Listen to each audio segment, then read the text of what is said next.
trying to record this for boards and commissions and members that were not able to attend one of the two meetings, and so, Bev? Is it working?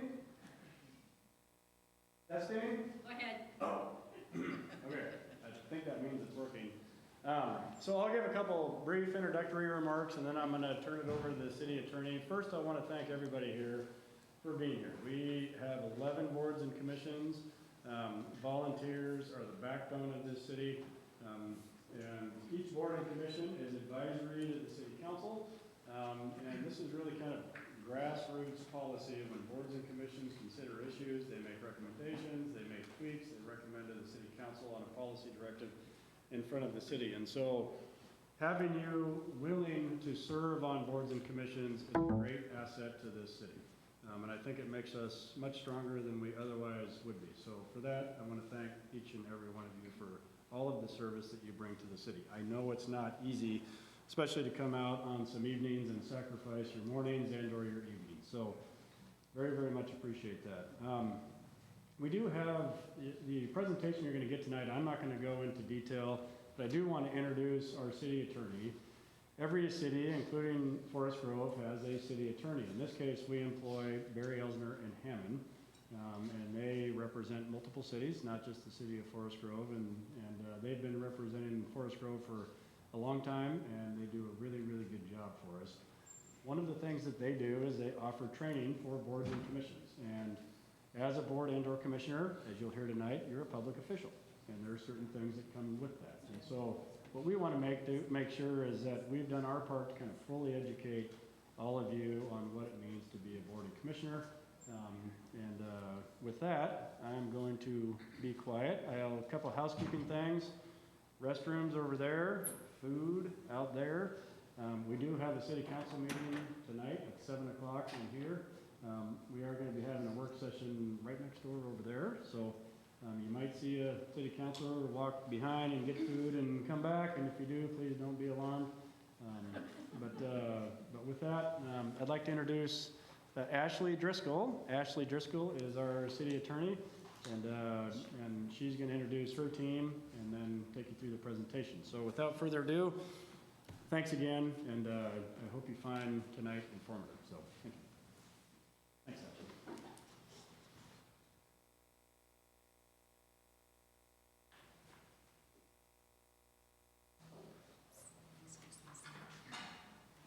Hi.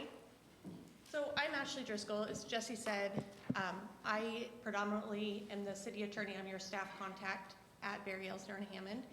And I have been working with the City of Forest Grove for about 3 years now. So I also want to introduce Mallory. Mallory's going to be with me tonight and doing a little bit of the presentation. So Jesse introduced our firm a little bit, but we are Barry Elsner and Hammond. We're located in downtown Portland, Oregon, and we represent a lot of the communities in the area. For instance, we also provide legal services for the city of Hillsborough and for the city of North Plains in this area. And I have to tell you, we work with a lot of different cities in Multnomah County, Clackamas County, and Washington County. I have a particular affinity for the city of Forest Grove. I think all of you are very lucky to work here, and I have to say it's one of the best run governments that I work with. You guys have an amazing city council, you guys have great staff, and you have great public engagement. I think it's a testament that on a Monday night, there's a room full of people here to do a board and commission training on government ethics and public records and public meetings. You guys are all dedicated and engaged, and I really appreciate coming out here, and I know that the city staff and the city council really appreciates you guys as well.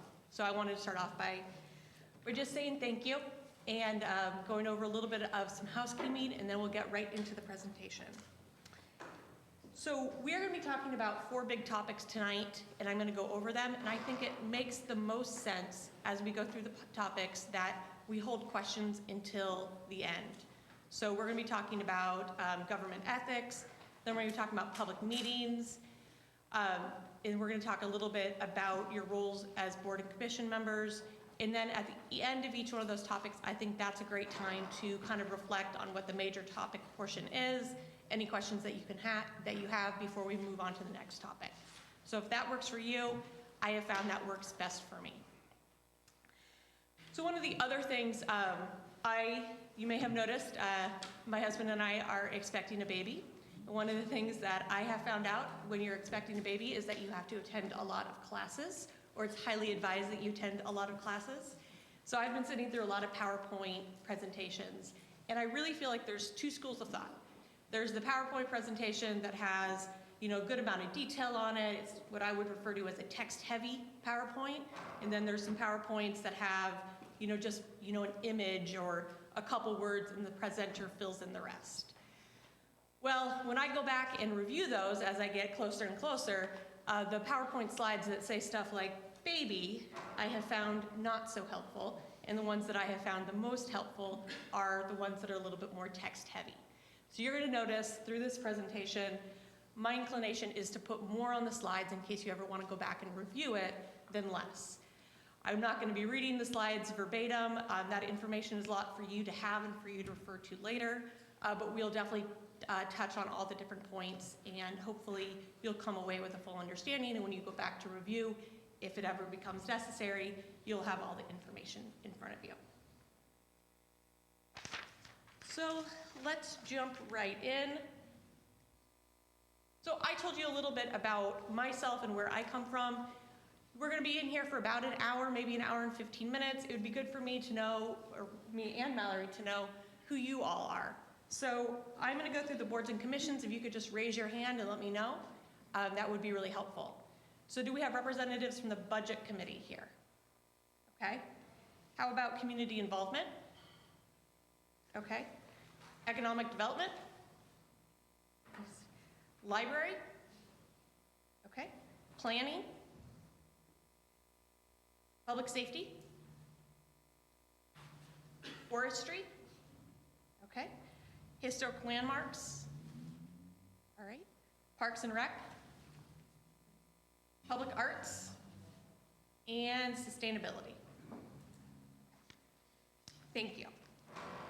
So you guys, as we talked about, are in an unusual situation where you have a lot of boards and commissions at the city of Forest Grove. For a city of 23,000 people to have 11 different boards and commissions is phenomenal. It shows a tremendous amount of public engagement. It shows that the city council really reaches out to the electorate for advice and for counsel. However, each one of your board and commissions has your own bylaws, and you guys have your own rules specific to your board. I just found out that one of your boards has 19 members on it. So a 19-member board might have different bylaws, might have different procedures than a board that is somewhat smaller. So what we're going to be talking about tonight is not the individual policies that govern each one of your boards. What we're going to be talking about more is the laws that govern being a public official. So if you're interested, what is a quorum or a majority for my board, or how do I find out when my board is having meetings? Those questions, what I would do is go to the website. Each one of your boards and commissions has a tab on your website. Go there, take a look at the bylaws. What we're going to be talking about tonight is more general information about what it means to be a public official.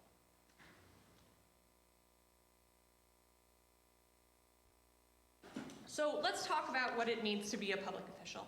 So with the exception of the Planning Commission, and could the Planning Commission members raise their hand again? Okay. So with the exception of Planning Commission, the role of most boards and commissions is not to actually make an official decision on behalf of the city. What a board and commission does is provide advice to the council on matters of importance to the city. As I thank you guys all for being here tonight, because your role as a public official, your role as a board and commission member takes up a lot of time, my hat goes off to city councilors every single time I see them work, because their job as a volunteer is enormous. They have an enormous amount of information that they need to take in. They have an enormous amount of decisions that they need to make on behalf of the public. And what Forest Grove does so well is have all these board and commissioners to advise the city council on how to make those decisions. So board and commissioners, what you guys are subject matter specific groups. So when the city council has an issue that's coming up, they might not have the amount of time necessary really to dive into that issue.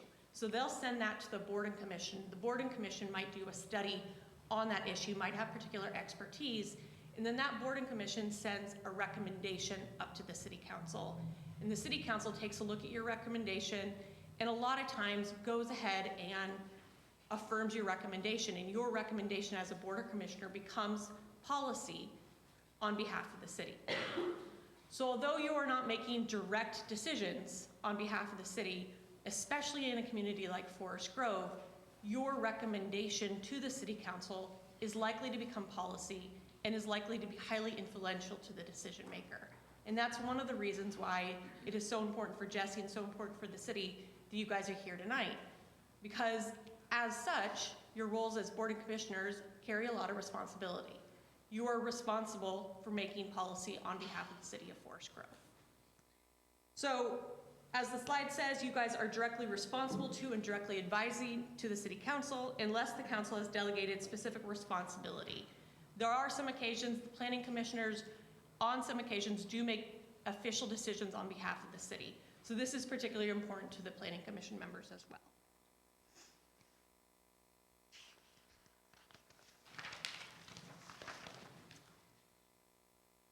So appointed officials, as I said, participate in decision-making regarding how government run, and therefore you're accountable to the public. So that is a big responsibility. And with this responsibility, a lot of the same laws and rules that apply to your city councilors, your county commissioners, and even your state representatives apply to you as well. Because again, you are very influential in making policy on behalf of a governing body, and with that, comes a lot of the public trust. So as I said, I'm going to be walking you through a couple different areas. Tonight. We're going to be talking about first public officials and ethics. Then we're going to talk about public meetings, political activities, and then charter and council policies. And again, my style with presenting and how I learn, and so I'm hoping it's how you learn as well, is we're going to talk about what the law says. Then we're going to talk about, perhaps put that law into context. Why does that law exist? What harm is it looking to address? And then finally, because I find it so helpful, we're going to go through a bunch of examples. So not just talk about conflicts of interest, but talk about, how this could actually come up for you, how you can resolve it. And again, as we go through each one of these 4 subject matters, we'll take questions at the end before we move on because they are very different topics. So the last thing that I want to say before we really get into the nuts and the bolts of it here is by no means does the city of Forest Grove think anybody in this room or anybody working for Forest Grove, volunteering on behalf of Forest Grove, is in any way in violation of any of these laws, or they're not directly pertinent to anybody. A lot of what I'm going to be talking about, frankly, is common sense. We're going to talk about, not using your position for your personal financial gain and avoiding conflicts of interest. There are other areas of the law, especially in the state of Oregon, which, is highly regulated for a lot of really good reasons, that aren't necessarily intuitive, that you wouldn't think that, as a public official, this is something that you needed to watch out for. Or a situation might sneak up on you that you going about your normal business, your non-public official normal business, wouldn't even think about. So my job here tonight, because you guys have volunteered your time so kindly, is just to make sure that, there might be a bell that goes off in your head when one of these things come up, that, perhaps this is a situation that I should be aware of. So this is to avoid any pitfalls, not necessarily that, the city of Forest Grove believes that everybody is not already doing this. We certainly believe that you are.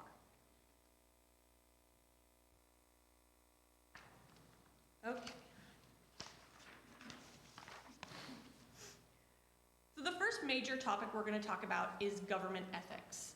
And Oregon's government ethics laws came into place in 1974. Does anybody have any guess what happened in 1974 that would lead the state of Oregon to pass some comprehensive government ethics laws? Yeah? Something to do with Nixon's impeachment? 100%, yep. Watergate also happened in 1974. And one of the outcomes of Watergate is that a lot of states passed comprehensive government ethics laws. And what you're going to hear me say over and over again is making decisions in the public interest and not necessarily the interest in the public official. So when we're talking about government ethics laws, we're going to be talking about public officials having a financial gain or avoiding a financial detriment because of their role with the government, in this case, the city. And the Oregon government ethics laws has 6 different parts to the law. So abuse of office, reporting requirements, conflicts of interest, nepotism, the Ethics Commission, and penalties. Because of who this group is, the board and commissioners, I'm really just going to talk about 3 areas of the Oregon government ethics laws: abuse of office, conflicts of interest, and then some of the penalties. If you have questions about reporting requirements, nepotism, or the Ethics Commission, we can answer them at the end, or we can answer them after the meeting. As board and commission members, those aren't ones that are particularly pertinent to you.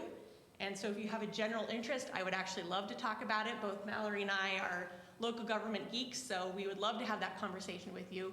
But out of respect for your time, I'm not going to dive into them too much during the presentation. So again, this is one of those that's pretty intuitive. So the first government ethics law for this group to be aware of is abuse of office. Public officials may not use or attempt to use their position to obtain financial gain or avoid financial detriment that would not otherwise be available but for the holding of the official position. So again, as a government official, by your volunteering on a board or commission, you should not have any sort of financial gain, and you should be not avoiding any sort of financial detriment as just pertaining to holding your position. And one of the things to be aware of is that this applies not just to you, but it also applies to your relatives. And last time I gave this presentation to another group, somebody asked me about the definition of relatives, and it was actually, as I was trying to make the slides not so text heavy, I took the definition off. But the definition of relative is actually pretty expansive.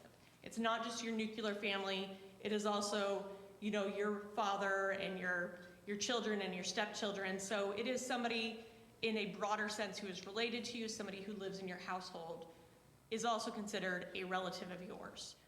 So again, a couple of examples.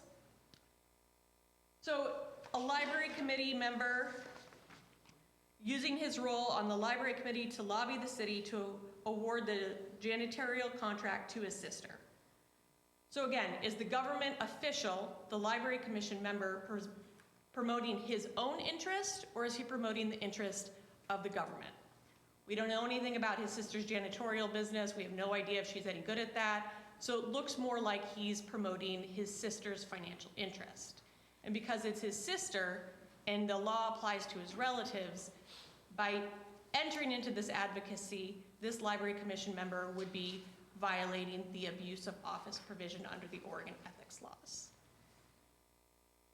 To be honest, this isn't a situation, this one is pretty obvious. It does not come up a lot. I think maybe in my tenure I've seen it once or twice.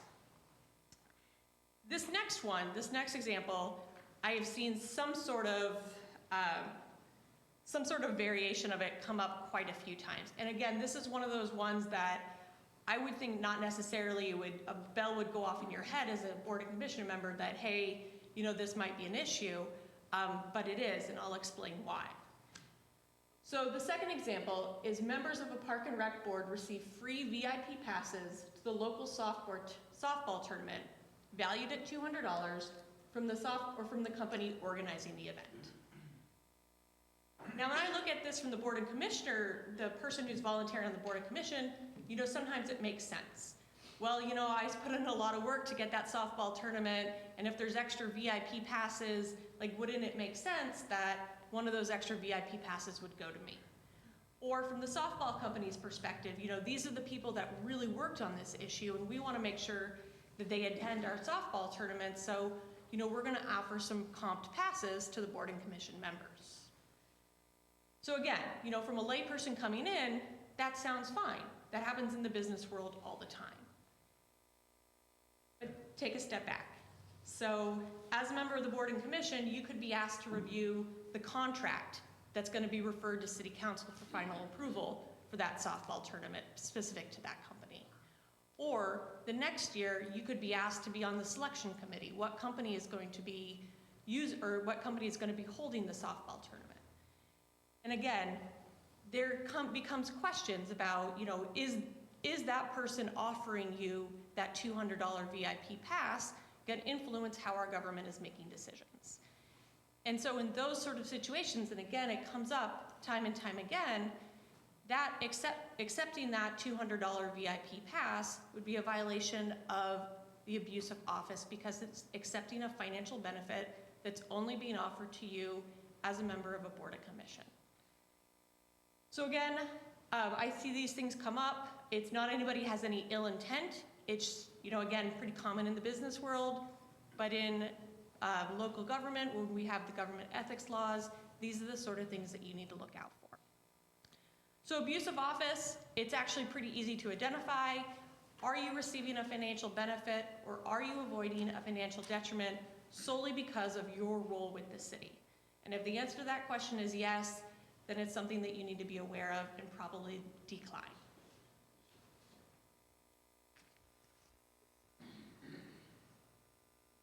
Okay, conflicts of interest. Before we move into conflicts of interest, I want to emphasize that especially in a community like Forest Grove, conflicts of interest happen all the time. They happen with your planning commission all the time. They happen with your city council all the time. I hate to use this word as a lawyer, but they are not huge deals. All you have to be able to do is identify when a conflict of interest is pertinent to you, and then just know how to deal with it. So again, we want you to volunteer with the City of Forest Grove. We want you to continue doing your good work. Conflicts of interest should not be a detriment or a deterrent for your participation. Just being able to identify them and just knowing what to do when they come up. So a conflict of interest arises when a decision or a recommendation you are making would or could result in a financial detriment to you, your relatives, or a business for which either you or your relatives are associated. Conflicts can come in two forms: actual or potential conflicts of interest. So a couple things to know about this. Again, this law applies to you, it applies to your relatives, and it also applies for any business that you are affiliated with. So if you're on the board of a nonprofit and it's a volunteer position on a nonprofit board, that doesn't fall into play here. But if it is a business for which you receive a salary, if it's a business for which you receive any sort of financial compensation from, or a relative of yours receives any financial compensation from, then this law would come into play. So that's something to remember about conflicts of interest. It's you, it's your relatives, and it's a business for which you receive some sort of compensation from. So I said there are two types. They are an actual conflict of interest and a potential conflict of interest. So for an actual conflict of interest, it's if that recommendation that you're making would definitely, as a guaranteed outcome, have a financial benefit to you or allow you to avoid a financial detriment. And again, these ethics laws are all about finances, all about avoiding financial detriment or receiving some sort of financial reward. So if the recommendation that you're going to make would certainly impact you financially, then you have an actual conflict of interest. If there's more of a question, if the recommendation could have some sort of financial impact on you, your relatives, or your business, then that is a potential conflict of interest. So because these, I think, are easy, it's would or could, actual potential, it sounds very straightforward, but when you get into it, it's a little bit muddier. I do like to do some examples for these. So if you feel like you know the answer and you want to yell it out, please do so. If not, I will provide it. So we had some planning commission members here tonight. Some of my examples are for the planning commission. So let's say that you're a small business owner in town and you're looking to open a second location. So you already have, one McDonald's, you're looking to open a second McDonald's, and you need to go in front of the planning commission to receive a permit for that second location. Would that be an actual or potential conflict of interest? Are you a member of the planning council? You are, I'm sorry, yes, you are on the planning commission. So would that, actual or potential? That would be an actual conflict of interest. because by opening that second location, if you're allowed to do that, that is definitely going to be having an impact on your bottom line. So same situation, you own a small business right here in downtown, you're on the Planning Commission, and the Planning Commission's considering some amendments that would revitalize downtown, including revitalize the sidewalks in front of your building. Is that an actual or potential conflict of interest, or neither? Potential.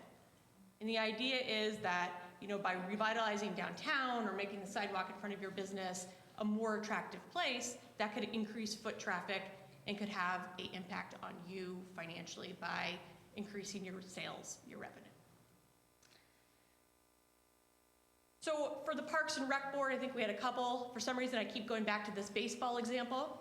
But let's say that you're on the Parks and Rec Board and your business is looking to run the local softball tournament. Would you, in making a recommendation to City Council, have an actual or potential conflict of interest? Well, it depends on whether you're getting paid. Maybe you're running the softball for the conference for free. Maybe you're donating it, in which case it would, I don't know. But if you're getting paid, it's actual. Yeah, so this case, it is a for-profit business. They're running the softball tournament. So it would be an actual conflict of interest because it's a business for which you're associated with that is applying or is one of the people that's going to run the softball tournament in town. And because that decision will have an impact on that business and you're associated with it, it would be an actual conflict of interest. So how about you're on the Parks and Rec Board and the City Council has asked the Parks and Rec Board, which park in town should be considered for sale. So the city wants to sell a park. They've asked the Parks and Rec Boards to make recommendations about which ones to sell. And your property is adjacent to a park in town. Is that a conflict? And if so, which one? I hear a little bit of it. It would be a potential conflict of interest. Because again, by selling that piece of property, that could have a potential impact on the value of your home. And if it has a potential impact on the value of your home, then that is a potential financial impact on you. So those are just a couple examples. I can go on, but I'm hearing all the right answers, so I think people are getting it. Actual potential conflicts of interest. So here's the big question, why does that matter? Why do you need to identify between an actual and potential conflict of interest? Because you handle them differently. So if you have an actual conflict of interest, if you are, the Planning Commission member who has an application in front of the Planning Commission, how do you handle that? Well, the first thing you do is you publicly announce that you have a conflict. And then second, for an actual conflict of interest, you refrain from participating in the official action on the issue, including any discussion that happens on that matter. So my personal recommendation to boards and commissions and actually city councilors is that when you have an actual conflict of interest, you publicly announce it, and then if I were in your position, I would actually physically remove myself from the space. So, the Planning Commission sometimes meets up here. If it was talking about a matter for which I had an actual conflict of interest, I would step off the dais. If you guys are meeting in some other room, to step back from the table, to physically show that you are not participating in the discussion, that you're not participating in any decision on the matter. You don't have to do that. You can just stay in your seat and essentially be quiet if you want. For me, the physical separation, I think, is really helpful to show that you're not engaged in a decision on that matter. For potential conflicts of interest, all you have to do is publicly announce the potential conflict every time it comes up. And then after disclosing that you have this conflict, you can participate in any action on the issue, including the vote and the discussion. So for an actual conflict of interest, you really need to take yourself out of the game. You need to move away from the table. You shouldn't participate in any vote. You should also not participate in any discussion. And this is something that comes up quite often for me. That somebody that has identified themselves having an actual conflict of interest will say, you know, we're not voting on that tonight, or we're not making a recommendation on that tonight, we're just discussing it. And so I can, you know, participate in the discussion, I'm just not gonna vote. And that's not necessarily what the law says. What the law says is that if you have an actual conflict, if that recommendation that you're gonna make will have a definite impact on you financially, you need to completely remove yourself from that issue, including any preliminary discussions that will lead up to a vote. And to me, that makes sense. Again, taking a step back, why is the law written the way it is that, you know, because that's gonna benefit you financially, you shouldn't have an influence over, you know, the matter as a member of the commission. So I would advise, you know, not participating in the vote and not participating in any discussion that leads up to the vote. Potential conflicts are the exact opposite. You have to announce them, and one of the other issues we're going to talk about more with public meetings is just transparency, to acknowledge that that recommendation or that decision, you know, could have some sort of impact on you financially, even if it's, you know, sort of tenuous. You know, I saw some looks when I was talking about the sale of the park property. You know, is that really going to have an issue, going to have an impact on the value of your property? Well, I would say it's a potential conflict of interest, and to be as transparent as possible, you know, go ahead and announce that.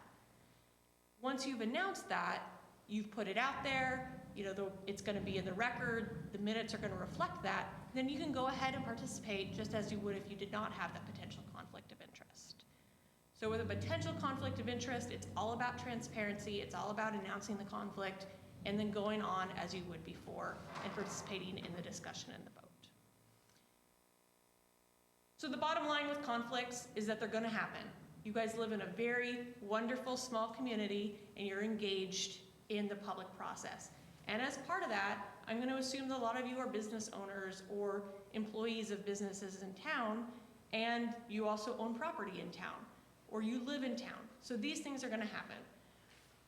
All you need to do is just have the tools to be able to recognize them.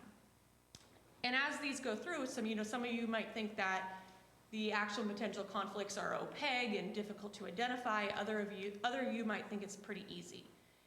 If you're part of the group that thinks that these are opaque and, you know, difficult to identify, you guys have great resources here at the city. If you have questions about conflicts of interest, there are many people that you can talk to. Anna is a great resource here at the city. You also have staff liaisons, which we're going to talk about on each one of your committees. You have council liaisons.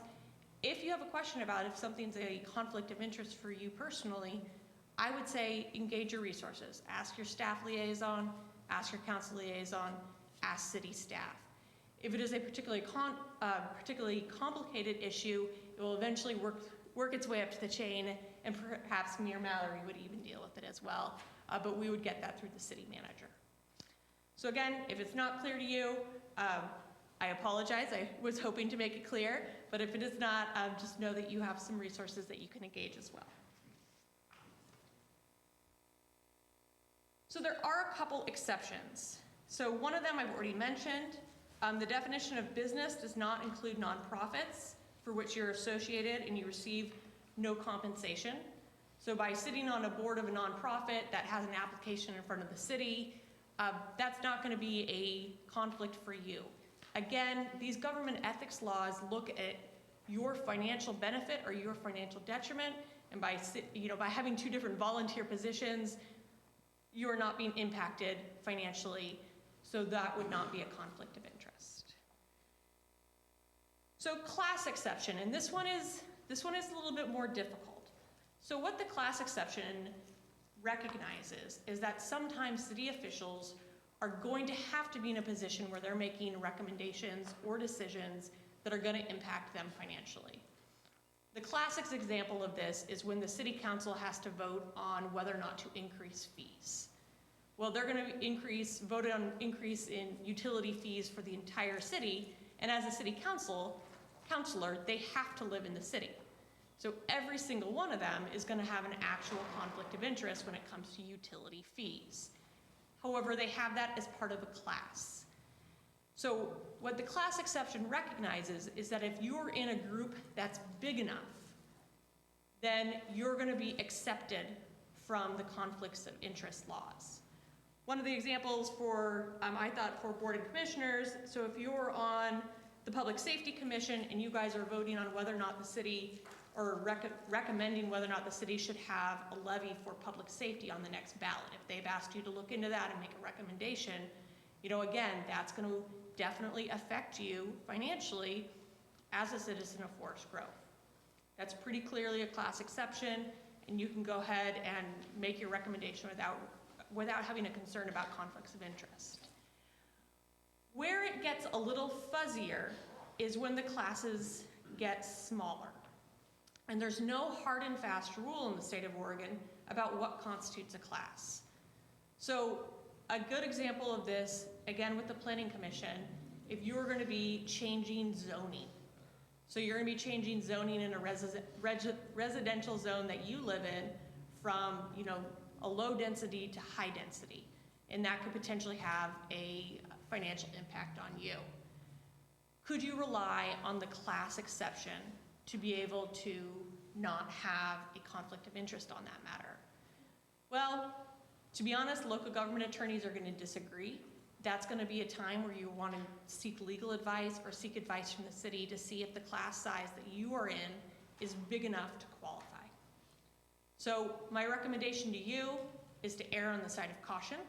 Again, announcing a potential conflict of interest still allows you to participate in any discussion and vote. If I were in your shoes, I would just go ahead and announce the potential conflict or seek some advice on the issue. Class exceptions, unless it applies to everybody in the city, I would be a little bit cautious about relying on it. The last one is gifts of less than $50. This one comes up a lot. Somebody buys you a cup of coffee or takes you out to breakfast. Is that abuse of office? Is it conflict of interest? I think you might have noticed by now those two can be a little bit overlapping. By accepting this cup of coffee, am I violating two different provisions of the Oregon government ethics laws? The answer is no. If it's under $50 from one person within the calendar year, that's an exception from the Oregon government ethics laws. Again, I would be cautious. If one person buys you a cup of coffee every single day for 365 days, that's probably going to go over the $50 limit, and that's going to be a problem. But if somebody takes you out to breakfast once, somebody gives you, a gift basket that is very clearly under $50, that's not something that you need to be particularly concerned about. So when it comes to government ethics laws, there's 3 exceptions. You're not associated with the business if you're not receiving any compensation with it. There's the class exception, and then there's the gift exception.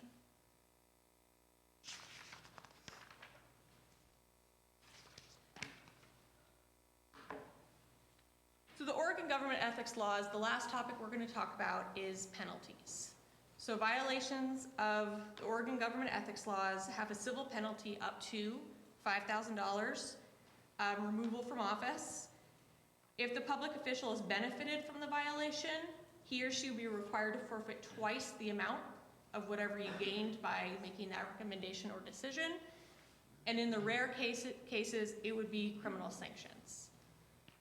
In my experience, and in everything that I'm aware of, I would have to say I have never heard, and therefore it's pretty rare, for a member of a board and commission to, suffer these consequences. It has to be, pretty egregious.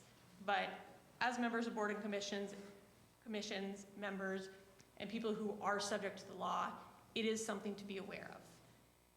It is also something to be aware of that these are personal to you.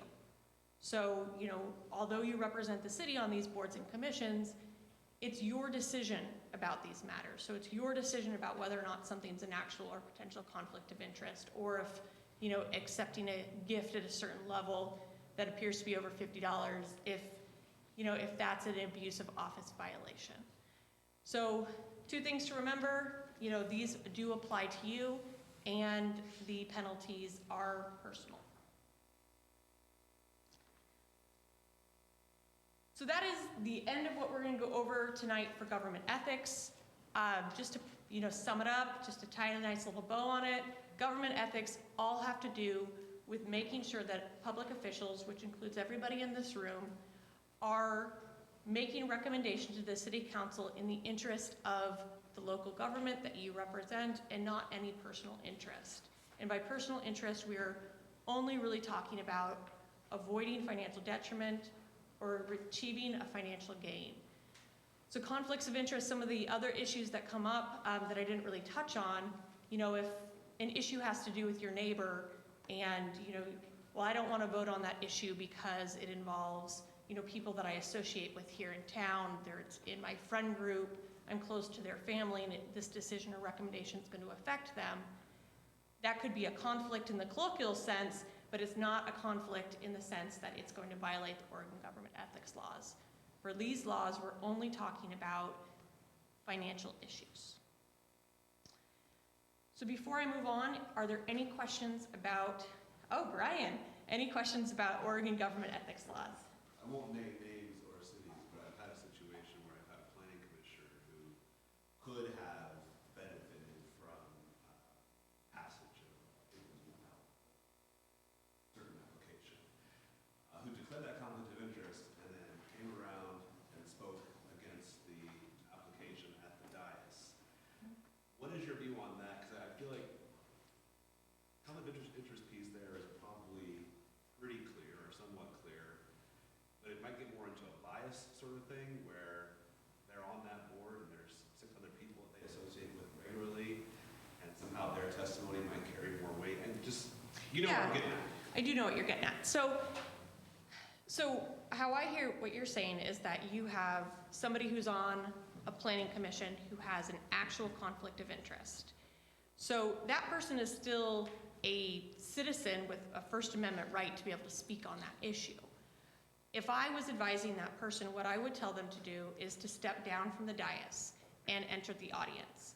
And then that person could come up and, you know, testify during public comment as a member of the public on that issue. He or she still has that right, but they have to be very clear that their comments are not as a member of the commission, you know, hopefully will not unduly influence the commission, and that he or she is not going to be voting on it.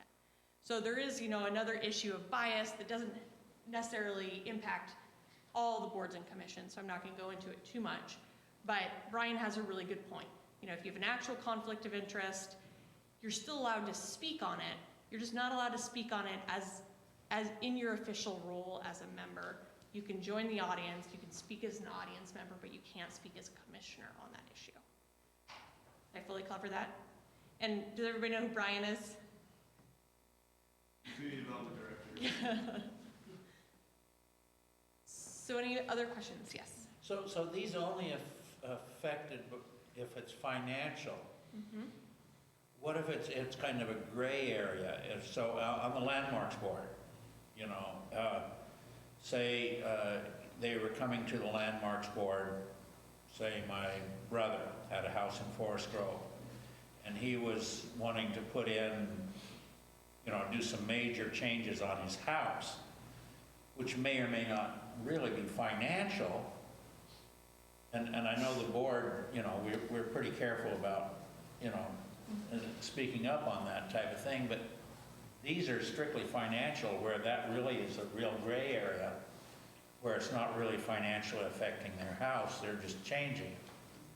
Well, I would err on the side of caution. So first, a couple things. So you're on the landmarks board. Your brother is, you know, has an application in. Because the law applies to you and your relatives, it's as if you had that application. And if he is making an application to change his house, I'm going to guess that there is a pretty good possibility that whatever he's doing to change his house impacts the value of his home. So if I was in that situation, you know, I would declare that as a potential conflict of interest, or even an actual, and not participate in that, just to be cautious. These things do have a lot of gray area. Again, my advice to you, and it's definitely up to the individual board and commission members, is just to be cautious. If it's a potential conflict of interest, it's all about transparency. You know, say that, you know, this is my brother, and, you know, he is doing this application for this to repair this home. It has a potential to impact the value of his home. You know, I'm going to step down and not participate in this decision. Along similar lines, I'm also on the landmarks board. Typically, we make it known if we have had an association with applicants for grants. Do we, because we're not related to people applying, not have to make that known? And my question lies, we're neighbors with a lot of people and friends with a lot of people who apply. We might even be enemies with someone. So do we have to make that known if we think we can't vote impartially about their request? So that goes to Brian's point which is bias. And that isn't necessarily covered by the Oregon government's ethics laws. But what happens there, and especially in a community like Forest Grove, where, Forest Grove's actually not that small. I definitely have cities that we work with that are 3,000 and not 23,000. But those sort of issues are going to come up a lot. You're associated, and by associated, I'm assuming you're meaning friends or neighbors, with a lot of people. And part of your role in government is to be able to make neutral and impartial decisions. So first of all, I would advise that, that's one of those things that you need to attempt to set aside. That being said, if it doesn't have an impact on you financially, these laws are not triggered. That doesn't mean you can't stop and say, I know him very well. Hopefully you'll follow that up with, I know him very well. He was at my house for dinner last night. I can still be impartial on this decision and make a decision based on, the relevant factors. But that would not implicate any of what we're talking about tonight. So anytime we know someone, we need to make that clear, but we need to back that up by saying, I believe I can rule or vote impartially on this person's behalf. So the law does not say that anytime you know somebody, you have to bring that forward. What the law says is anytime a decision or recommendation is going to impact you financially, you have to bring that forward. Again, if the standard was anybody it could be every board and commissioner and every single decision, everybody. If you choose to do that, that's fine. There's no law that says that you can't. So we don't have to. You don't have to under these laws, no. You can choose to, and I'm totally fine with you doing that.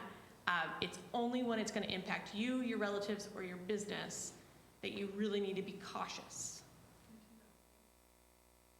I have a question, actually two, real quick. First of all, what kind of range would you say is relevant when it comes to planning? I'm on the Public Safety Commission. We were asked to advise about whether or not we would allow a certain kind of business in the city, like marijuana-related businesses. And so we got together and we made a recommendation. Nobody said they had a conflict, but everybody there lived in the city. So if I lived right next door to the property, that might be a pretty obvious conflict. But if I lived 500 yards away, or half a mile, or a mile, what kind of a radius are we talking about here? What's a good back-of-the-envelope number? The argument has to be in that situation that having a marijuana business near your property somehow impacts the value of your property. A lot of people were arguing just that. Yeah. I mean, it was a vigorous discussion. Again, I would say that is definitely if it is, it would be in the potential conflict of interest. So, if you are considering, so what you guys were considering back, remembering back to the day, was whether or not marijuana businesses were going to be allowed in the city of Forest Grove. And if so, where? And if so, where? So there's a lot of what ifs in that situation. There's a lot of potential. So in that situation, if you feel like your property would have been impacted, the value of your property would have been impacted by the recommendation that you're going to make, again, err on the side of caution and announce that, you think that this could impact your property value, but then go ahead and participate in the discussion and the vote. So the thing about potential conflicts, again, is that you can keep participating. What we don't want is to create a situation where, the scope is so broad that nobody can participate in any discussions. So, with the actual conflict, if it is pretty certain that this financial impact, or this decision or recommendation is going to have a financial impact, that's when you need to step away. Everything else is, is there a potential out there? Do I need to make a disclosure and then keep participating? Really quick follow-up. How far do we have to go in actually describing either potential or actual conflict? Could you just say, I have a conflict and therefore I'm not going to talk about this and just step back? Or do you have to say, oh, I have a conflict because I own this piece of property and my son is doing this thing? And, how much detail is required by law? If you recuse yourself, are you done? So those are actually two questions. So the first question is how much detail? And I would say that you have to disclose the nature of the conflict. Again, you don't have to get into excruciating detail about your personal financial situation. Just, we're talking about a property an application for a marijuana business that is directly adjacent to my property. I believe that, that it can impact the property value of my home.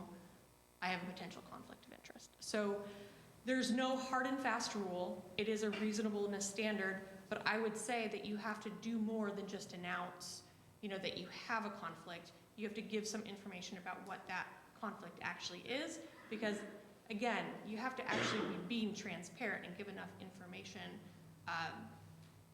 to describe why you believe you're in that position. And then as I was talking, I was forgetting the second half of your question. If you recuse yourself, is that the end? Can you just go, oh, I have a conflict, I'm done? Well, if it's an actual conflict, I would say for that issue, yes. So if you have an actual conflict, you declare a conflict, and I say physically remove yourself for that issue. You can come back as soon as you guys have moved on to a new topic. So, you're not done for the entire meeting. What I meant was in relation to the amount of disclosure. Oh, no. I would say, again, with actual conflict, it's about transparency. I believe I have an actual conflict because you're considering the application, my sister's application. So I would give that level of detail. Okay, thank you. These are great questions, by the way. That's why I like Forest Grove. A lot of good questions. Anything else? Does being a public official impact whether or what we can lobby for in Salem? Policies to the legislature? So we're going to talk about that under political activity, but again, it's a really good question. So do you mind if we table that until we get to that point? I have one last question. Uh-huh. Planning Commission, at the beginning of every meeting, there's an opportunity for someone from the audience to challenge the participation. So say you had a potential and you've announced a potential, but you have someone in the audience who doesn't feel that maybe just accept their challenge? So that's a great question, and that's one of the reasons why detail is required in these sort of things, is because there is a challenge. And frankly, I love the challenge because, if there is going to be somebody challenging you have an opportunity to make a decision. So in this situation, you announce your conflict, you say, I believe it's a potential conflict of interest, I can still be impartial in this matter. Somebody gets up and says, you know what, I don't think that's a would or could situation, I think that's a would situation. I think your participation on making this recommendation is an actual conflict of interest. And again, it's your decision. So that gives you an opportunity to have a moment to think about it, perhaps, confer with your staff liaison, and to make a decision about whether or not you think this is an actual potential conflict of interest and how you want to proceed. It is a personal decision. Again, the penalties are personal to you.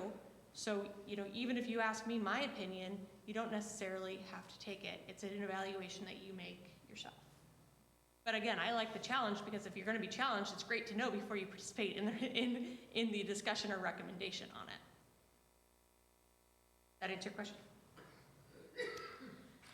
All right, anything else before we move on? Okay. So we're going to move to our second big topic, and Mallory and I are going to divide this one up. I'm going to tee it up, and then she's going to take it from here. So our next topic is open and public meetings, and the word that you're going to hear both Mallory and I say over and over again is transparency. So Forest Grove, like all local governments, is a representative democracy, which means that the city council were elected by the people of Forest Grove. They are responsible to the people of Forest Grove, and they appointed you to your positions. So the people of Forest Grove have a right to understand how you are making the decisions that you are making. And the Oregon Public Meetings laws are directly focused on making sure that the citizens of Forest Grove have access to your deliberations. So why did you come to the decision that you came to? Why did you make the recommendation that you came to? Well, if all those conversations happen behind closed doors and over the phone and via email, the public's never going to have that access to how decisions are made. So Oregon Public Meetings laws are going to be directly related to making sure that the conversations about public policy and public decision making happen in a way that the public has an opportunity to listen. So we are going to divide it up into two different sections. In this, fortunately or unfortunately, is an area that Mallory and I can get very nerdy on. I'm sure you guys have all been following the changes in Oregon Public Meetings laws pertinent to local governments. It's such a sexy issue that everybody is following it, but there have been a lot of changes in how the Oregon Public Meetings laws have been interpreted. So I'm going to try to understand that not everybody is as interested in this topic as I am and give you a more high-level view. But there's two different sections. There's first one that Mallory's going to talk about, and that's all official meetings of a public body must be held in public. So essentially, that's the mandate that your guys' board and commission meetings, your official meetings, be held in a public location where the public has access to your deliberations. And then the second topic that I'm going to take is all private meetings of a public body are prohibited. Like, it sort of sounds like the same thing. You know, all meetings have to be in private, public meetings are prohibited, or private meetings are prohibited, but they've actually been interpreted differently. And with the advent of technology such as email, Facebook, Nextdoor, all the social media platforms, the public meetings laws have been stretched to try to fit those situations. So that's going to be a little overview of what we're going to talk about. I'm going to turn it over to Mallory for this piece. Thanks, Ashley. So we're going to first talk about what the legal requirements of public meetings are. So one of the first things that needs to happen if you're having a public meeting, as most of you may already know, is that you need to give notice. So you need to give notice of the time and place that the meeting is going to take place. And the notice needs to be reasonably calculated to inform interested persons. So it needs to go out to enough people who may be interested in attending your meeting. Usually this is done at least 24 hours in advance. Often in practicality, it's done a week or so before the notice goes out a week or so before. If someone specifically requests to receive notice about your meeting, you do need to give that person personal notice that a meeting is coming up. The notice also needs to address any accessibility requirements for the disabled so that people can access the meeting. And the notice also needs to talk about the principal subjects to be discussed. So this is the situation where what we typically see is an agenda that goes out about a week before the meeting.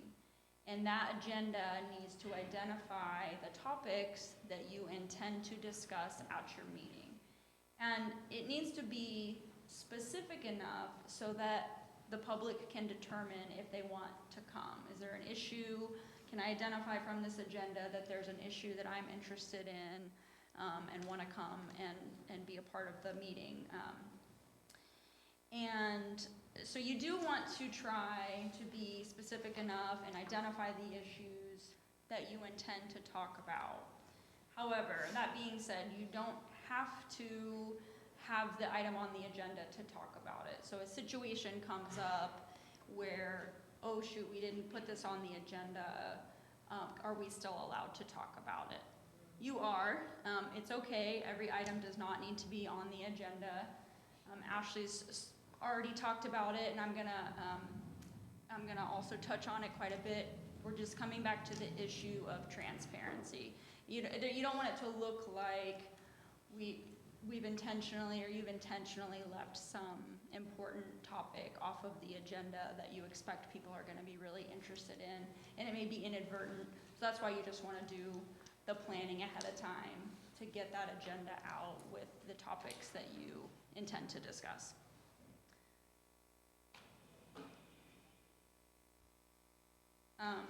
The next requirement is the location. So where should the meeting be held? Well, it should be held within the jurisdiction, so it should be held within the city of Forest Grove.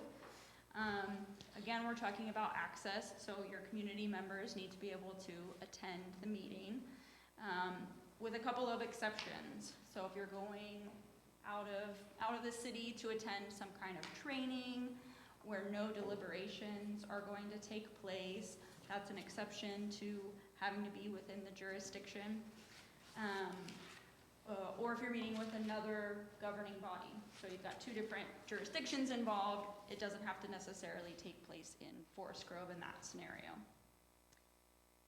The meeting place, the meeting location needs to be a space that is going to be big enough to accommodate the number of people that you reasonably expect to come.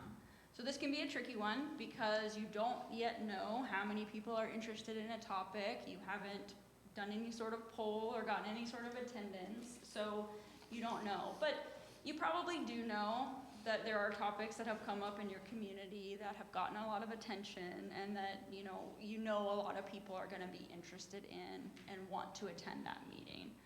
So in those cases in particular, you need to really make sure that maybe you're picking a location that's bigger than your typical meeting place, so that you can try to accommodate the size crowd that you expect to come.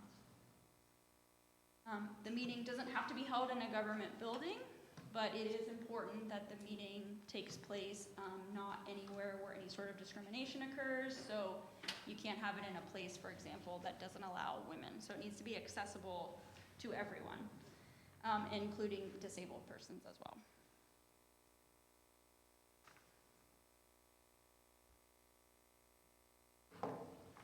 So voting, lots of things that you're deliberating on and discussing are going to come to a vote, and so it's important that the votes are tallied and they need to be attributed to each member who is voting, and that's something that sometimes throws people off, is that you need to know who specifically is voting and in what way that they are voting.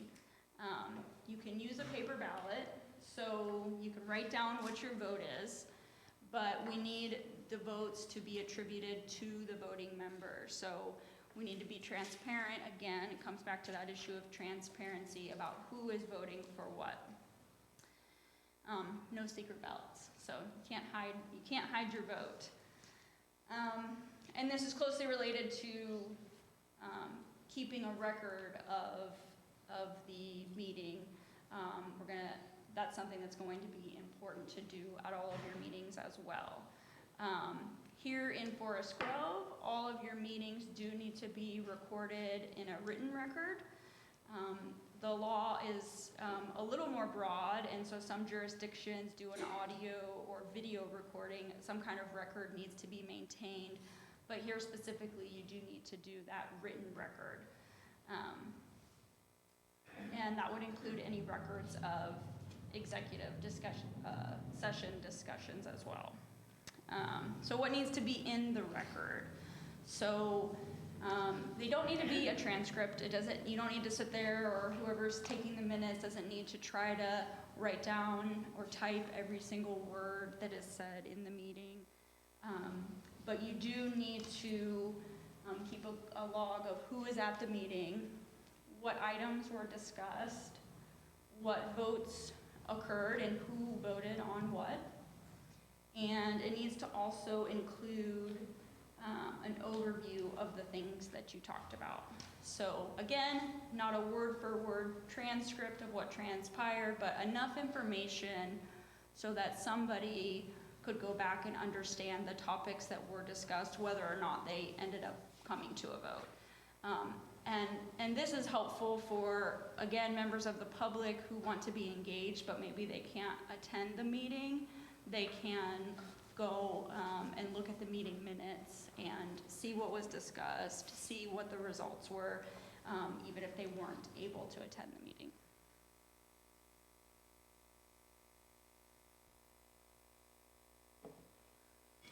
So attendance by the public at meetings.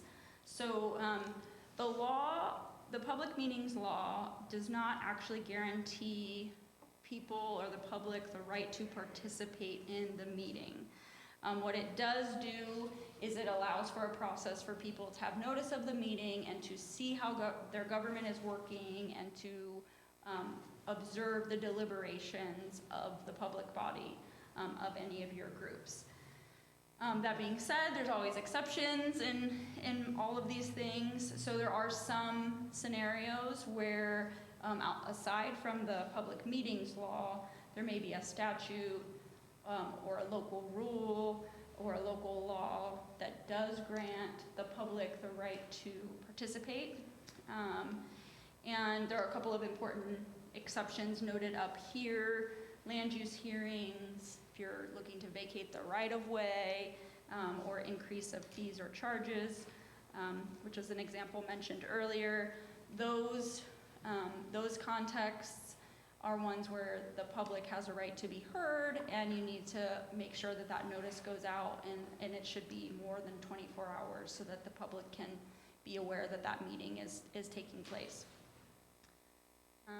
With that, I'll turn it back over to Ashley, who will talk about the prohibition on private meetings. All right, so Mallory went over the legal requirements for your scheduled meetings. So if you have a meeting that's planned, you know that it's the Public Arts Commission meeting, you put out an agenda, you set a time. Those are the requirements for that meeting. And again, as Mallory talked about, it's all about transparency. It's allowing the public to be able to attend the meeting. Well, as I talked about before, the Oregon legislature really went for a belt and suspenders approach to this, to really make sure that the public had access to all the deliberations. So they have one law that says all your official meetings where you officially convene have to be in public and have to follow all of those different rules. They wrote another law that is the prohibition on private meetings.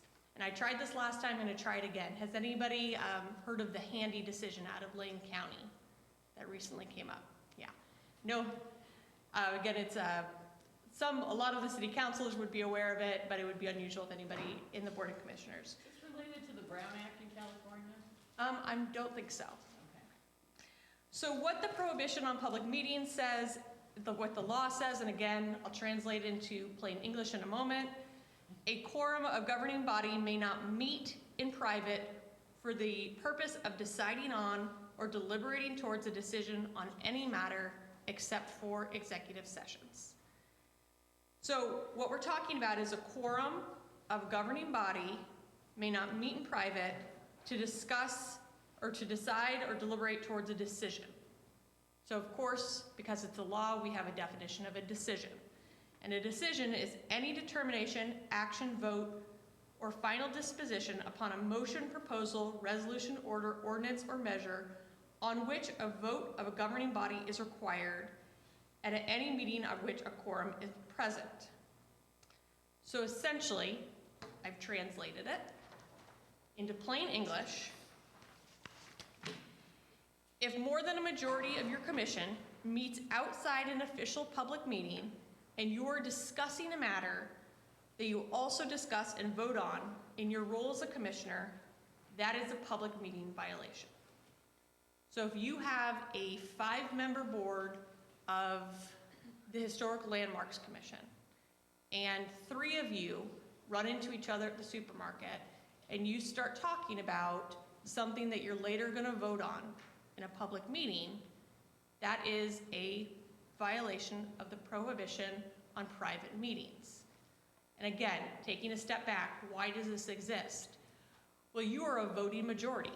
You have the ability to make the recommendation. You carry a lot of power in that situation.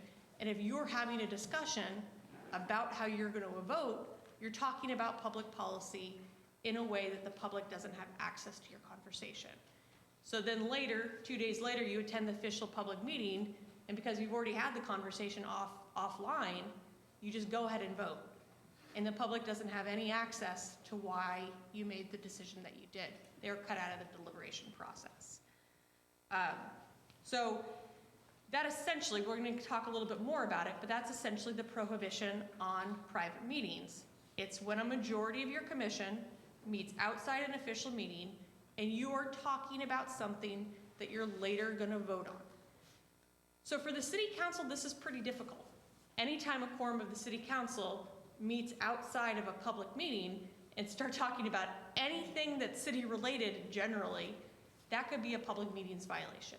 Because it's not just something that's on the agenda for you to vote on next week, it's anything that you could vote on in the future.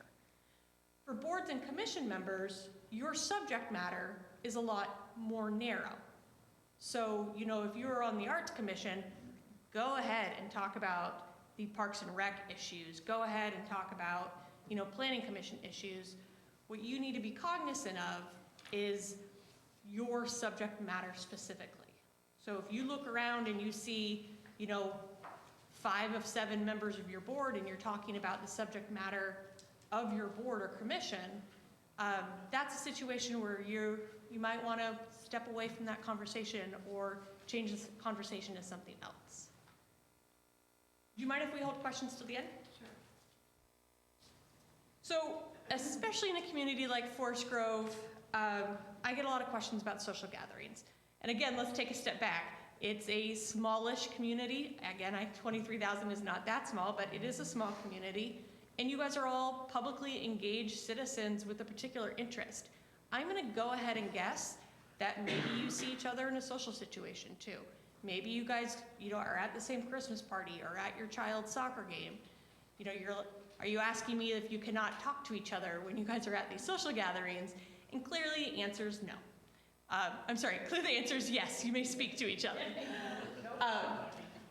But keep it purely social. So, there are 2 things about all of these laws. There's actuality and perception. So, you're gonna be in these situations, you could have a quorum, you could be at the same Christmas party. I'd be cognizant of these laws and just make sure that you're keeping it social. You're keeping it away from the subject matter that, you are creating public policy on. Be careful that, all of a sudden a purely social conversation becomes a conversation that has to do with your subject matter, and you could, accidentally veer into the area of a public meetings violation. So again, it's just something to be aware of in social situations. Again, I am not telling you that that you should refrain from socializing with your friends that you share interests in. It's just something to be aware of. Okay, and here's where it gets a little bit more complicated. So I referenced the Handy decision, and this is a decision that regarded this prohibition on public meetings. It was recently at the Court of Appeals, and then it went up to the Oregon Supreme Court and was affirmed. So what this decision said is that you can violate the Oregon public meetings without ever being in the same place in the same time with members of your board and commission. So these are called serial meetings or serial communications. So members of a governing body might violate the Oregon public meetings laws, prohibition on private meetings, even if you never meet contemporaneously. So even if you're never in the same room. So a recent court decision, which is Handy, court decisions, there's actually a second one now, held that the prohibition against private meetings includes both when a quorum meets contemporaneously, the example of the soccer game or the Christmas party, and when a series of non-contemporaneous communications between members of a governing body in the aggregate include a quorum, and the purpose of the communication is to decide or deliberate on a matter that's going to come before the public body. Clear as mud, right? Well, let's see if we can talk about it a little bit more. So this is when laws that are written decades ago interact with technology available today. And this is email, this is Facebook, this is Nextdoor, it's all of those issues. And what the Handy decision said, and I'll give you a very brief background, it comes out of Lane County. Lane County has a 5-member board for the county. And the county had to deal with an issue. And what happened was 2 members of the commission communicated via email. And they discussed county business on this email. Well, 2 members is not a quorum, so that's fine. But then one of the commissioners called a 3rd commissioner and may or may not have relayed the contents of that email communication to that 3rd commissioner. So now we have a quorum in the aggregate discussing the county's business outside of a public meeting. And so the issue in Handy was whether or not that series of communications in the aggregate violated the Oregon Public Meetings laws. Surprise, the answer is yes.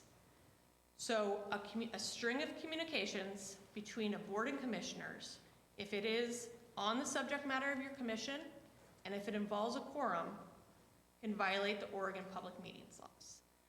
So I broke it down here, and again, I'm just going to go over it one more time. Non-contemporaneous communications, which can include email, which can include social media postings, it can include text messages, involving a majority of your governing body in the aggregate, and you are discussing or deliberating on a topic that you're later going to discuss or deliberate in a public meeting, Oregon law says that that violates Oregon Public Meetings laws. So a couple things to be aware of. For you guys, it's a small world. It is, it has to involve a quorum or a majority of your board, and it has to be the subject matter that you're looking at. So if you're the historic landmarks, if you're the Parks and Rec, your topic is narrow. We'll talk about some best practices, but these things come up, as I mentioned before, in social media. So you have a Facebook post, and it's the marijuana issue. I know the marijuana issue is big in Forest Grove because I was around for it. So you have somebody post something on Facebook, and as these things happen, people reply. And you have a bunch of members of the Planning Commission or the Public Safety Commission, or the Economic Development Commission, they all start replying. Well, are you guys deliberating? Are you reading each other's reply and responding to that and giving your opinion? Well, I think Oregon Public Meetings law is going to say that if a quorum of you all participate in that same conversation online, and that is outside a public meeting, then you could very well be violating the Oregon Public Meetings laws. The other one is email. Reply all. You know what? I would just go ahead and forget reply all exists for your commission, because that's a really easy way to accidentally violate these laws, where somebody sends out an article to the commission, and then everybody hits reply all, and all of a sudden you're having a conversation. And it's inadvertent. It's almost entirely always inadvertent. But again, is this a conversation that you should be having in public? Is this a conversation that's going to lead to policy for the city of Forest Grove? Oregon law says that that conversation needs to happen in a way that the public has access to it. So you need to make sure that those conversations, are happening in a way that they have access to it. So I have some best practices. So board members should refrain from using reply all on your email functions when you're communicating about board matters. Board members should refrain from serial communications via email, telephone, face-to-face, or even social media postings. I have Facebook. I really should update it to Nextdoor because nobody asks me about Facebook anymore. For some reason, all these conversations have now moved to Nextdoor. Or nobody asks me about Facebook. Things are happening to Nextdoor. And then the last one is that you can't use staff as intermediaries. So another court decision involving the same Lane County commissioners was about, and this is egregious conduct. So these cases come out of egregious conduct. But one of the commissioners used a staff member essentially to go door to door to find out how all the other commissioners were going to vote on something. Well, that staff member would report, Mary's voting this way because, then he'd go to Jim. Mary and Bob are voting this way because essentially they use this staff member as a way to avoid having a difficult conversation in public. So using somebody as an intermediary or a conduit to have essentially a public meeting without ever being in the same place, that is also going to be a violation of the Oregon Public Meetings laws. So please don't use staff as intermediaries to find out how everybody else is going to vote before your official meeting as a means to avoid having a difficult conversation in public. Okay, so Oregon Public Meetings laws, we went over a lot, so I'm just going to sum it up. When you're holding an official public meetings, make sure that you have the proper notice, make sure that you have the proper location, voting and minutes, all those things. You guys have great support with Anna, great support with your staff liaisons and with your council liaisons. I've worked with Forest Grove for long enough to know that you guys have great processes already in place. It's just for you to know that those are requirements of the law. For the prohibition on private meetings, be cognizant when you're physically together, and also be cognizant that you're not accidentally holding one of those electronic public meetings. Yes? Back to the venue conversation, you made mention of not holding meetings in places that have had a history of, I don't want to say history of discrimination, it's kind of a loaded term, but men's clubs, things like that. Yet we have a lot of public meetings at places of worship. And I've always wondered, I always get a little queasy with that, but it happens so often, it must be okay. Is it? Yeah, as long as it meets the other requirements. You guys have great meeting space here at Forest Grove. My recommendation first and foremost is to find a meeting room here. But if you can't find a meeting room here, as long as that place of worship is open to absolutely everybody, officially that's fine. Yes? There was a term, executive session. Okay. Can you define that, please? Yeah, so executive session applies to the city council. And again, in all city council business has to be done in public. But the city council can't act unless it meets, and it only carries authority as the city council. And sometimes as city council, there are very few occasions where they're allowed to meet in private. For instance, when I'm meeting with the council to talk about a lawsuit, we're not going to talk about our legal strategy in public. So that's one of the exceptions under the law where the city council can meet in executive session. Boards and commissions do not have executive sessions, so that actually does not apply to you. Second question. Okay? I'm sitting on the historical board. We are discussing something through emails that has already been decided on. So it's a text that we're requiring. So there's no deliberation. The deliberation happened in a public meeting. The language. So did everybody hear that? That's actually a very good question. I'm going to repeat it. So it's the Historic Landmarks Board, did you say? So they've already decided, they've already made some sort of recommendation or decision, and they're now having a conversation on email about refining whatever that decision is and finalizing the language.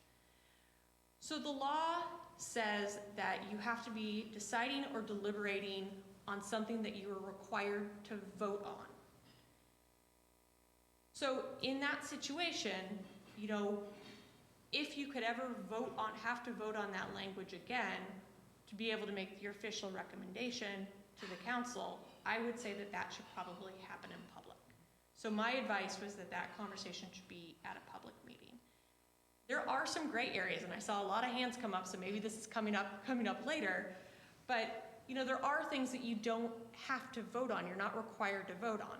For instance, where are we going to have the meeting? So if the conversation among your board is, should we have the public meeting at St. Joe's Church or should we have it at the City of Forest Grove, can you discuss that on email? My recommendation is don't get into habit of it, but that officially doesn't violate the law because you don't have to vote on where the meeting's going to happen. My concern is that when you get used to having these sort of discussions over email, it's very easy to bleed into a situation where all of a sudden you start talking about things that you have to vote on. And just because you've already had a vote on something does not mean that you're not going to have to vote on it again in the future. And so that's another one of my concerns. You know, with city council, you know, issues come up again and again. So I wouldn't take the approach that since we've already voted on this, we can discuss it at will. I would take a subject matter approach to it. Is this something that we could ever have to vote on? And if the answer is yes, I'd make sure that those conversations happen in public. I saw other hands. Yes. I have a couple of questions, I'll try to make them short. Sometimes I'm on the Historic Landmarks Board and chair, and sometimes we have work sessions where it's just not efficient to bring together the entire board, and maybe not everybody wants to participate in the work session. Case in point was when we developed historic standards and guidelines. It took us several years and several boards to make that happen. Ultimately, we needed to vote on those standards and guidelines, as did the city council and the planning commission. So as long as we don't have a quorum, even though in the future, as long as we're not meeting as a quorum, can we have work groups like that to work together? And that's one question. The other question is, what happens if down the line we go from a 7-member board and we lose some members, and then we have a 5-member board, and we've been having 3 people work on a work session on a project? Do we have to suddenly cut it down to 2 so we're not meeting as a quorum in a work group? And then I actually kind of have a third question. Sometimes I want to train my people, like how to write grant applications that we're going to ultimately vote on. So can I meet with 2 of them and it's fine? Because I want to cross-train people in case I can't fill my role or don't want to in the future. So because we're supposed to cross-train. So can I meet with 2 people to do that? Okay. Those are all 3 fabulous questions. You're gonna have to remind me the order that they came in. So the first one was about work sessions. And you wanna have work sessions with small groups that not everybody wants to attend, but everybody needs to be looped in. So, you know, a work session, if you have a 5-member board and you have 2 people together that are, working, you don't have an official public meeting because you don't have a quorum. So that's fine. A lot of times this work happens outside the public meeting context. My concern is that one of you runs into a 3rd member at the supermarket and starts talking about your work with the work session, with the other person that's involved. And again, because of the Handy decision and because of how Oregon law has been interpreted, that just became a public meetings violation. So you can do that, you can have those individual work sessions, but you have to bring that information back and share it with the rest of your board members in a public meeting and not otherwise. So I would be really careful about how you communicate to the rest of your board in order to avoid a public meetings violation. So that was one. What was the second? Let's say we lose some members and we go down to 5 members instead of 7, and we had 3 people working in a work session. Do we have to cut it down to 2 people to not be in violation? So that's another fabulous question. So quorum typically means majority. To answer the question about what happens when you have a vacant position, you have to really go to your bylaws. And a lot of times that's going to be individually defined. A lot of times, with the city council, if you have, an empty chair, and somebody, that recently happened here. Somebody had to step down, so we had a vacant position. Then you go to your governing document and you see how it defines, a voting majority or a quorum. It could say, that it is still, how many members do we have here? I have 7. So, a 4-person is fine. But if it says that, the number of people currently on your board and your board just went down a number, your quorum size also went down a number, and you need to be cognizant that that work group needs to shrink, otherwise you're going to have a public meeting. So that was 2. What was the 3rd? Cross-training. So I'm going to have 2 people in my home. I'm going to cross-train, and that's okay. But 4, if we have a 7-member board, wouldn't be okay? So that comes down to the question, are you deliberating towards something that you're going to have to vote on? Are you cross-training them on how you take minutes and how you hold a public meeting, those sort of items? You know, those are not things that you have to vote on. But if there are, like, we're writing a grant that has to be voted on by the board when it's done, and I'm showing them how to write that grant, then that's not allowed if I have a quorum, right? If I have 2 people, it's okay, right? If you have a quorum and you're discussing, you know, how you're going to write a grant and, you know, again, perhaps making policy for the city, then yeah, you have 4 of 7 people and you're discussing the city's business. So that, you know, I would just notice that as a work session. I would make that an official public meeting. It's not that you can't have these meetings, it's that the public needs access to them. So I would just take those extra steps and make it a public meeting. Thank you. Could you indulge me with one more quick question? Sure. A couple of weeks ago, I submitted our grant application. It was a 5-page, tiny spaced grant application to the board before our meeting, to the entire board, because for them to read that at the meeting would take the whole meeting. And I need them to vote on it. Is that okay for me to send it out as informational? Nobody votes on it ahead of time? Yes. So purely informational, one-sided communication is fine. What I would advise you do is put in big bold letters at the bottom, please do not reply all to this email. So people can have the information beforehand, you don't start a conversation. A clarification on Holly's question, if I might. The board, at 1 month, we decided what the grant amount we were going to ask for. And then she has a work session with 2 other people, basically a quorum, that they actually write up the grant. That would be okay because it's already been decided over here? So let's say, so you've already voted on that you're going to apply for the grant, it's going to be at a certain level, somebody needs to do the work to actually write the grant. Correct. 2 people write the grant, that's not a quorum, and then they bring that grant back to the group. That's fine.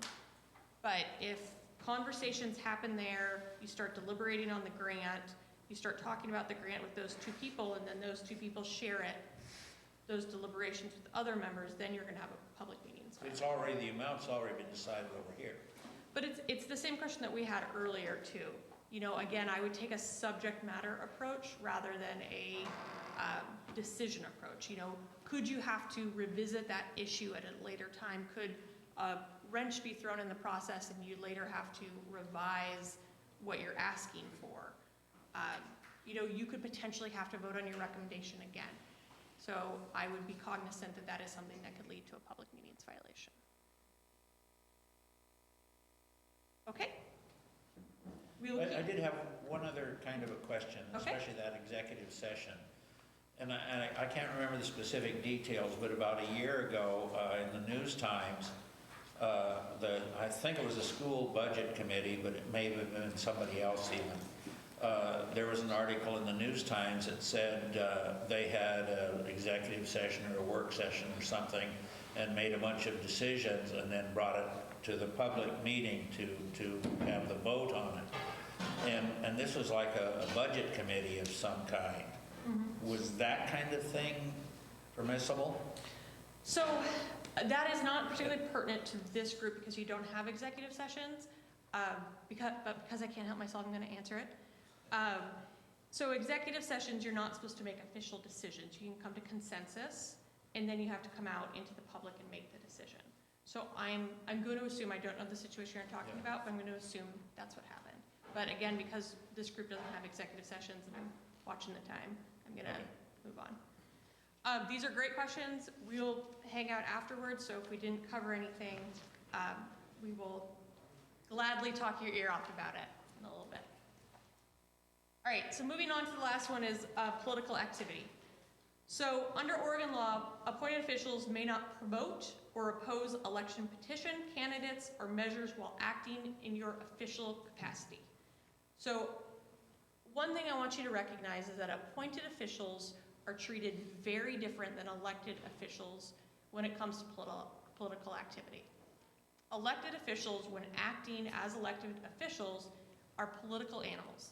They can support and oppose themselves when they're running for public office or anybody else, or oppose or promote petitions. As appointed officials, when you are acting in your official capacity, you are not supposed to be political. And the idea is you're representing the city of Forest Grove, and the city of Forest Grove, as a governing body, doesn't take positions on who should be elected to the city council or how people should necessarily vote on a certain measure. The obvious question then is, when are you acting in your official capacity? So when you're at a meeting or a commission on behalf of your board, that's very clearly a time when you're acting as in your official capacity. When you're working on a duty assignment by the board or commission, for instance, you have the authority or the board has asked you to attend a meeting at Washington County on behalf of the board, you're there representing your board or commission, you're acting in your official capacity then. When you're working on an official publication for the board or commissions, these work sessions that we are just talking about, when you're drafting a grant application that's going to later go back to the board, that is that's your official time. So when you're appearing at an event in your official capacity, those are all times that you should be apolitical. All other times are your personal time. So as long as you are not acting as a representative of the city of Forest Grove, you can participate in any political activity that you want. So this has recently come up with me with another client, and so I'll use that example. So this client has a measure on the May ballot for a new library. And we have a library commission that is very much supporting this new library. It means a lot to them. They would really like this measure to pass. So they want to be involved in getting people to vote for this measure. So what can members of the board and commission do, and when can they do it? So the board itself cannot write a letter to the editor at an official meeting supporting the measure, because they are on official time when they are, a quorum of them are together at an official meeting. So they can't get together and write a letter to the editor supporting the library measure. Each one of them individually, at home at 9 o'clock at night when they're alone with their computer, can draft a letter to the editor because they're on their personal time. They could even identify themselves as a member of the library board of commission, or the library board. But they have to be very specific that they are not writing the letter to the editor as part of their official position. It has to be for identification purposes only. So to sum it up, as an appointed member of a board or commission, you can engage in political activity anytime you're not acting in your official position.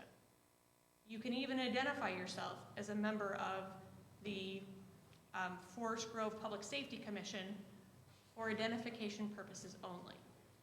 What you need to avoid is giving the impression that somehow you are authorized to write that letter to the editor or to communicate this piece of information on behalf of your board or commission. Because if you're authorized to do it, when you're making that statement or you're writing that letter to the editor, you're all of a sudden on official time. So if this comes up for you, I would be, again, as maybe an overly cautious person because of my profession, I would keep a log of, when I'm working on my official time and when I'm working on my personal time, and if I'm engaging in political activity, to be very clear that I'm not authorized by my board or commission to participate in this activity, and I'm not on my official time. I'm a private person with First Amendment rights, and I'm expressing those. So, again, summing up, appointed officials may use their personal time, essentially any time that you're not acting in your role as city, to participate in voluntary political activity. It's advised that appointed officials keep records when appropriate to verify such political activity usually occurs while off duty.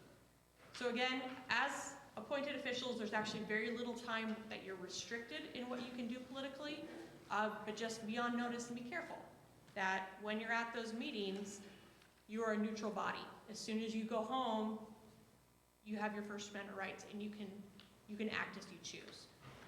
So does that answer your question about going to Salem?